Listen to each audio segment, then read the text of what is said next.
Anything you can do, I can do bleeding. Our period goes by many different aliases: the Crimson Wave, Bloody Mary, Code Red, Aunt Flo, etc. I prefer hell, but I guess that comes down to personal preference. Welcome to your period, where stupid anxiety takes over, your back and eyes and boobs hurt, where the light is too fucking bright, feeling bloated, crying for no reason, cramps, being dizzy as hell, exhausted, can't focus, tension, stressed, moody, feeling hot when in reality it's not hot at all, feeling sick, lonely, depressed, bored. Overall, being a huge fucking mess. Like, you know when you wake up and get your period and you're like, oh, that's why I was crying uncontrollably last night over a jelly bean. Yep, Aunt Flo is here. Anyways, let's get this introduction out of the way. My name is Hannah Williams, and today our theme is, if you can't tell already, periods. In honor of National Period Day, I thought it would be good to inform and bring up things going on that you might not already know. Personally, I don't get the whole stigma of periods. Then again, I'm kind of biased since I have one, but that's besides the point. It's bloody natural, and the fact that some people can go into extensive detail about something like a night when something goes wrong with a sex partner, or how chipotle didn't settle well with them, but they can turn squeamish and disgusted at something that is natural and has been happening since the beginning of time, stuns me. So, warning, throughout these slides, there will be pictures that might cause that to happen, but that's part of the point. Menstruation 101. The term period, when referring to menstruation, dates back to 1822 and means an interval of time or repeated cycle of events. As women who already have their periods, we don't necessarily need to know what a period is. But for those who aren't quite there yet, you lucky bastards, or for men who wonder why we're complaining so much, I'm here to answer those questions for you. In simple terms, every month or so, the uterus lining gets thicker to prepare for a fertilized egg if the woman becomes pregnant. If the egg doesn't get fertilized, however, that lining is no longer needed and is released from the body as blood through the cervix and vagina. Now, how does this all happen? Well, both of your ovaries contain all of the eggs you will produce in a lifetime. Once a month, you ovulate, which is when one egg matures and takes a little trip out of the ovary through the fallopian tube and to the uterus. Your quote unquote flow, or period, then goes from the uterus through the opening of the cervix, through the vagina, and out of your body. So essentially, when an egg hasn't been fertilized and or attached itself to the uterine wall, the uterus will throw a tantrum by redecorating the place. This monthly process is called menstruation and is completely a natural process for all females as they become women and mature physically and emotionally. You know what else is completely normal? Puberty. It typically starts from between the ages of 9 and 13. The average age is 12. Now, what can you expect from puberty? Well, one, you're going to have a rapid growth spurt. You're going to grow a few inches, your breasts are going to bud, and hair in new places. Oh, the joys of being a woman. And as well as that, you're going to have a sticky white discharge is going to be spotted in your underwear. This is just your body preparing for its first period. Once that happens, congratulations, you're officially done with puberty and have years of bodily torture ahead of you. Welcome to the club. Now, when talking about the menstrual cycle, on average, the cycle is 28 days long. But everyone's is different. Never expect your period to have a pattern. Trust me, they aren't known for that, I promise you.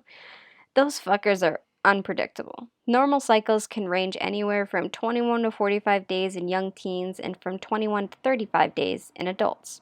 Many women may have heavier or irregular periods, making their periods unpredictable or otherwise difficult. Many women with irregular heavy periods manage them with menstrual cups, which are safe to use right before you start your period and can be especially beneficial if your period is not quite as predictable as you'd like to be. I go more into this a little further down. Now, here's a little breakdown of the average 28-day cycle. If your menstrual cycle is a bit shorter or longer, the timing of certain occurrences in your cycle may vary. Now, days 1 to 5 is menstruation, where the uterine lining sheds. Days 1 to 13 is also the follicular phase, uterine lining thickens. Day 14 is ovulation, where the ovaries produce an egg. And day 15 to 18 is the luteal phase, which the uterine lining continues to thicken before shedding. Note, on the 15 to 28 days, please focus on your health during this time. Diet, exercise, and sleep. Many sources recommend different things, but quite honestly, I'm always cranky, so just give me a piece of chocolate and space, and I'll be an angel.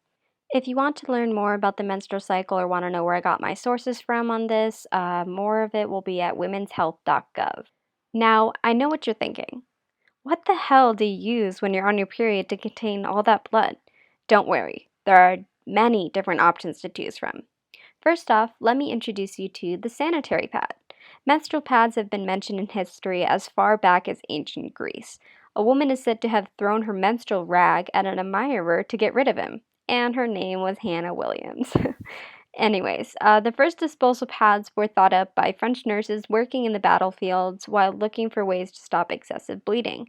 They were made from wood pulp and very absorbent. Commercial manufacturers caught on to this idea and they became available for purchase in 1888. However, women didn't feel comfortable asking for the product, and nothing's changed since then. But in the 1920s, the name was changed to Nubac. For a large amount of time in the 20th century, the pad linens were extended front and back so to fit in loops in a special belt. They were known for slipping out of place. By the 1980s, the belts were long gone, and the common adhesive pad was thriving, and as it is today. Gone are the days of using a rag or even grass. Well, for those in period privilege, it is. Ads for pads these days are all about how thin and discreet pads are and how no one will ever be able to tell you're wearing them. Well, how about you make the packaging quieter? Because there's no fucking point in having a thin, discreet pad when everyone can hear you ripping one open in the school bathroom. I remember one time I was doing it in middle school and someone went, "Who the fuck is eating chips in here?" If you're an environmentalist or just need to save money but only want to use pads, there are also washable and reusable pads available. According to the Cup Effect, a woman will dispose of 12,000 pads, tampons, and other menstrual products in her lifetime, producing up to 50 kg of waste. We also have the tampon. The idea of inserting things into the vagina probably first came from the Egyptians. However, for them, it seems to have been for gynecological reasons and not for menstrual flow. Vaginal pessaries made of elevant were used as conception. That's honestly disgusting. Some of the first mentions of tampons in the 19th century were all about conception. The English thinker Francis Place advocated this.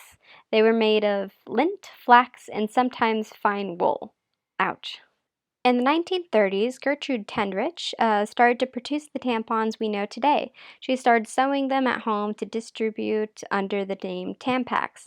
However, people objected them for a myriad of reasons, but they gained rapid usage in World War II, and by the 60s and 70s, they were commonplace. At the moment, pads are still more popular than tampons, but they are still used. 42% of women use tampons even after scars of toxic shock syndrome. There are many discussions about their future and their environmental footprint, but many brands are starting to tackle this, which is a good move, seeing that cotton is one of the world's most heavily pesticide sprayed crops. Now, just a disclaimer when it comes to tampons, toxic shock syndrome, TTS, according to Medical News Today, is a potentially fatal condition that starts with staphylococcal or streptococcal strain of bacteria. Wow, that's big words. Tampon use is implicated in 55% of cases, but another 15% are linked to childbirth and infected wounds. So just remember that you have a tampon in and change it every 3 hours. Then there's the more recent products called the menstrual cup. The first prototypes of catamenial sacs were patented in the USA in the 1860s. They were inventive designs but never really made it into the market. They were inserted into the vagina while attached to a belt. The first modern menstrual cups were invented in the 1930s by American actress Leona Chalmers. Her design was made from a latex rubber and a design that wouldn't cause discomfort. The 1930s menstrual brand, Tassiette, was launched as Tassiette at the end of the 1950s. The company set samples to nurses who recommended it. However, women still weren't open to the idea of using a menstrual cup. By 1963, it had disappeared. Menstrual cups were reintroduced in the 1980s with the creation of the Keeper. It is made of latex rubber and is still on sale today. In the beginning of the 21st century, medical-grade silicone was brought into the design of menstrual cups was a great success. Women with latex allergies could safely use menstrual cups. Now, in 2019, there are many menstrual cup brands that are becoming more and more popular. Women love the security they provide and that there are no risks of TSS, unlike tampons. Besides, you save money and it's better for the environment. See, sanitary products are a basic necessity, yet 1 in 10 young women aged between 14 and 21 in the US can't afford them. Not having access to sanitary protection can be traumatizing and often causes young girls to skip school. For the young people who just rolled their eyes at the word traumatizing, using the wise words of Rachel Green from Friends, no uterus, no opinion. This is called the tampon tax or pink tax. Let's play a quick game, shall we? What's more of a household basic than a tampon? A. Chocolate chip cookies. B. Nutella. C. Milkshakes. D. Tortillas. E. Pita bread. F. Bingo. G. Chickpeas. According to the UK, it's all of the above, and in the United States, it's the same thing. South Carolina has a tax on tampons, but apparently amusement park rides are untaxed. Georgia has tax on tampons, but tattoos are untaxed. West Virginia has a tax on tampons, but chewing gum is untaxed. Texas has a tax on tampons, but dandruff shampoo is untaxed. Maine has a tax on tampons, but pudding mix is untaxed. Arizona has a tax on tampons, but licorice is untaxed. California had a tax on tampons, but chocolate bars aren't. I say had because I just found out they joined the Axe the Tampon tax train. Proud of my state. I mean, I know we're in America, but did we really have to live up to that stereotype? We currently pay a 5 to 7% tax, depends on the state you live in, on all women's sanitary products, including tampons. So, because of the pink tax, the average woman pays an extra $1,351 every year just for being a woman, according to the axthepinktax.com. If you think about it, using an average state sales tax of 5%, our back of the sanitary napkin math suggests Americans who menstruate are spending more than $275 million a year on state taxes on their period products. But because the government deemed the items listed above to be household basics back in the 1920s, we don't pay tax on them. Don't test me. I will bleed on your capitalism. Men's razors are taxed as necessities, and pads and tampons are taxed as luxury items. How is stubble more important than blood pouring out of me? I love having my period and paying a 62% tax on it, said no woman ever. Want to know the total cost of having a period over a lifetime? Well, I'm going to tell you anyway. It's $18,171 according to Pandia Health. Birth control, $11,400. New underwear, $2,200. Tampons, $1,773. Heating pads, $40. Acne medication, $93. Panty liners, $443. Chocolate, $912. Midol, medicine for period cramps, $1,228. According to New York Times, 35 states currently impose a luxury tax on pads and tampons. Women already make less money than men, 79 cents for every dollar. States make up to $20 million a year taxing periods, according to NPR. When without tax, women already pay $7 a month for feminine products, and that's still a limited estimate. Abolish the luxury tax on feminine items. Now. Let me break it down for you. The average period having person uses less than 2 to 3 pads or tampons a day with a 5 to 7 day cycle. That's 10 to 21 pads or tampons about every month. A pack of 15 to 30 pads or tampons is $8 to $15 depending on brand. The cheapest good brand you can get is $7.99 from my experience, but some people need more expensive ones due to irritation and wanting a specific comfort. I personally use 4 to 5 products a day for the first 3 days, then 2 to 3 for the next 2, and then I use 3 to 4 liners a day for the last 2 days. For me personally, that adds up to 22 to 32 products as a whole per cycle. My products cost about $7.99 and $1.99 every average 42 days. That's $10.59 a cycle with tax, or $127.08 a year with tax. That's $7.32 a year in period product tax. Just imagine if we're to be one of the people who needs the $15 box of products with cycle. That's about $10.80 in tax a year. Not everyone is comfortable using or is not able to use menstrual cups or similar products, and regardless of what products we use, we should not have to pay, in most states, it's 6 cents in tax per dollar on period products. If you can afford to give boys free condoms, you can afford to give girls free tampons. Menstruation is a lot harder to refrain from than sex. Don't discriminate against those who menstruate. Here's a fun but aggravating fact for you. If you sold all your eggs, you would make $3.2 billion. Your uterus is worth $3.2 billion, and a nutsack is worth like $25 and a half PB&J. So every time we have a period, we lose $8,000. Maybe that's why we get so emotional. This is it. We've cracked it. The secret of periods. Yes, that was an egg pun. I'm gonna divert a little bit just because I needed to put this in here, but did you know women in prison have to practically prostitute themselves to male officers in order to get at least one lousy tampon? I'll link it in the article, but Refinery29 did a story called Why Women Trade Sexual Favors for Colored Pencils in Prison. And yes, it talks about tampons. I don't know why the writer titled it that, but that's besides the point. It was horrific to watch. Tampons and pads are essential for women's health. It's disgusting that these women are taken advantage of and that people in power are never reprimanded. I get they are in jail and you need to be strict, but Jesus Christ. All right, now back to your regularly scheduled program. Need some period tips? Don't worry, I got you covered. Let's go through this quick. Pads should be changed every 6 hours and tampons every 3 hours. Bring extra products in your bag. Wear panty liners at least 2 or 3 days before so you don't stain your underwear. I mean, I've lost too many beautiful Victoria's Secret panties due to the Great War of Periods. Moment of silence for our fallen soldiers. Wear comfy clothing but nothing white, and not tight jeans. Put a heating pad on your stomach. If your period cramps get really bad, then talk to your doctor about birth control, if you're of age. Shower every day, especially in the morning before school, and take hot showers to soothe the pain.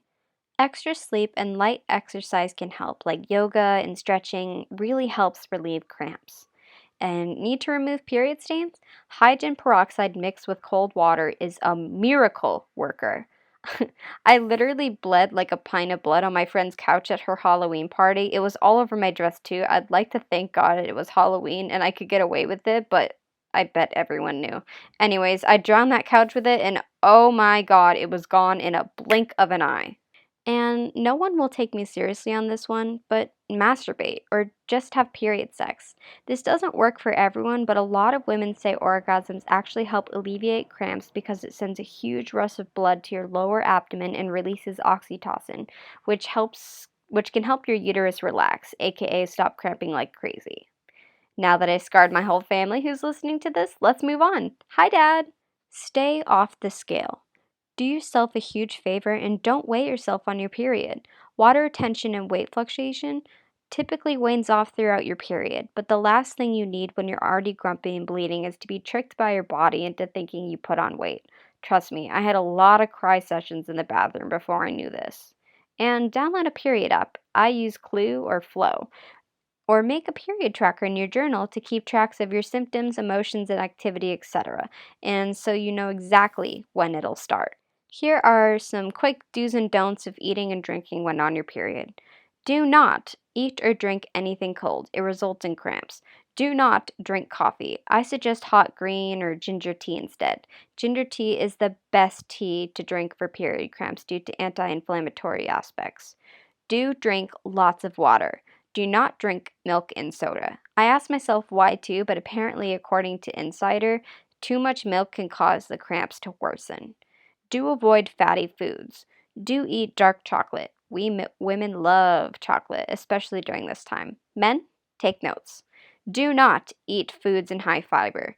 Do eats bananas, pineapples, spinach, celery, etc. They can relieve cramps. If you need a period shopping list, here's one. Granny panties. Just trust me on this. It's so helpful. Painkillers, which is like ibuprofen, chamomile, and peppermint tea. Make sure it's decaf. Hot water bottle and electric heating pad, preferably one that doesn't need to be plugged in. Snacks. Make sure you're not going crazy with salt. Vaginal wipes, unscented. Vaginal safe soap, unscented. Pads, tampons, a menstrual cup, whatever you use, stock up. Panty liners. Ladies, if you ever send your boyfriend or a guy to pick up a menstrual product and they are embarrassed about it, please tell them this. No one thinks they're for you. As we come to the wrap up of our period talk, after discussing the problems in our country that coincide with periods like the tampon tax, I'm going to talk about some important movements and nonprofit organizations looking to tackle these issues. Whether you're interested in helping out or just curious, here are some to look at. Period, the menstrual movement, founded in 2014, fighting to end period poverty and period stigma through service, education, and advocacy. Their founder's name is Nada Okamoto. The Homeless Period Project, founded in 2015 by Stephanie Arnold and Sharon M. Champion. We provide menstrual hygiene products to those in need while educating and advocating to end the stigma of menstruation. And the Red Box Project, which was founded in March 2017 and is a community based, not for profit initiative which aims to support young people throughout their periods by providing red boxes filled with free period products to local schools.